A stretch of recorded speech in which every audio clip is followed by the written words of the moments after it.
Hey folks, David Stewart here. Time for a bit of mini content. I'm going to read this tweet to you. The GOP, which is the party of the Democrats just 10 or 15 years ago, 1.5 million U.S. mothers have fallen out of the workforce, and many are staying home to take care of their children because schools have not reopened. Biden is proving to be a detriment to getting mothers back to work. What a bizarre tweet from the supposed conservative party. And it's actually more true that there is no conservative party. There's a very far left party, and then there's a liberal party. And so the GOP is really the liberal party. They're advocating for things that really are in the sphere of caring as far as the Democrats go. And this sort of signaling is rather politically bizarre. You should want mothers to be staying home with their children more often. That is a conservative lifestyle. That's a conservative way of living, and that's a conservative approach to raising children, is to raise them yourselves. And this is something that I have been talking about in content for the last years, trying to get people to rethink the arrangement of their lives. That's the opportunity of coronavirus. You have to keep your kids home. You don't like them learning on a computer? Teach them yourself. You think that it's dangerous for them to go to school because they'll get sick? Keep them home and teach them yourself. You don't like the fact that they have to stand in a circle and bounce a ball by themselves? School was dystopian before that. It's an opportunity for you to rethink what you do for your schooling entirely. Why is it good for mothers to get back to work? Shouldn't they have the option to stay home? I felt like one of the problems of modernity is people falling into the two-income trap, buying big houses, expensive cars, and then having to have both parents work to barely be able to afford it, rather than having a lifestyle that from the get-go is set up to have one parent stay home and take care of their kids. Likewise, there's this bizarre complaint. The schools haven't reopened. The teachers that are teaching kids things that we don't want them to learn, who are lazy bums, won't stop being lazy bums to educate our children poorly and teach them things we don't. It's like education is broken. Why aren't teachers back at work teaching kids? Kids are being indoctrinated at schools. Why aren't schools open? There's a significant cognitive dissonance there. If you actually think that, this is an opportunity to rethink how you do your schooling and consider homeschooling or some other, maybe a hybrid schooling arrangement, something else that actually fits the needs of your child. I've been kind of hammering that home the last year, and I think some people have kind of missed that point. This is an opportunity to for people to rethink how they do things.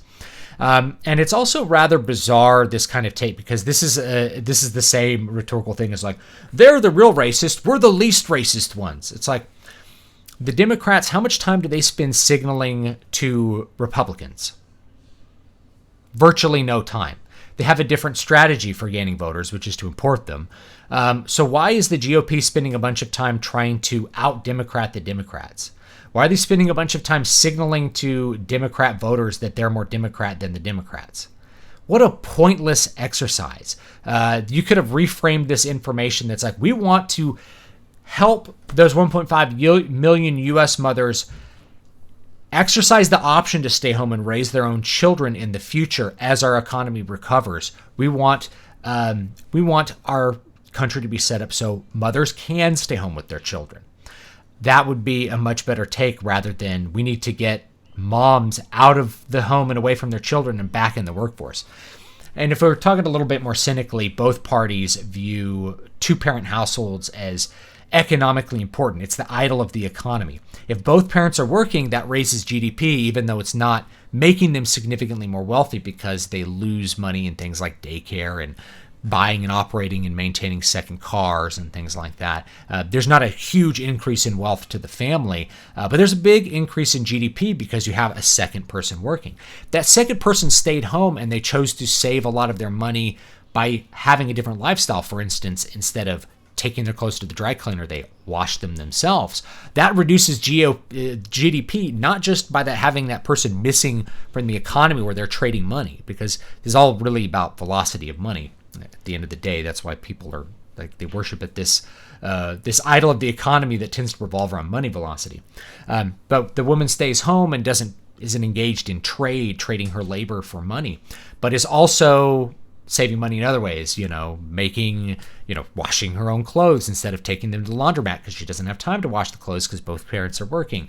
Not eating out as much because you have time to make meals at home. Meals at home are cheaper, and you aren't having to buy fast food because you aren't completely out of time to make meals for your family. Things like this tend to accumulate. So it can reduce GDP if women stay home from the workforce. But is that a bad thing? If you look at it in total, for many families, if they can exercise the option, it's not a bad thing. And what are they gaining in return? They're gaining more time with their children that they love. They're gaining a better investment towards their children, which will improve their lives.